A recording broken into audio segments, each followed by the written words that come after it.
When you forget that you need Allah, He puts you in a situation that causes you to call upon Him.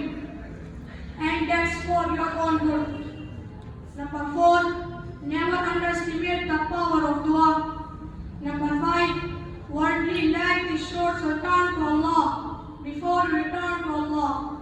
Number 6, forgive others as quickly as you accept Allah to forgive you. Thank you very much and have a good time.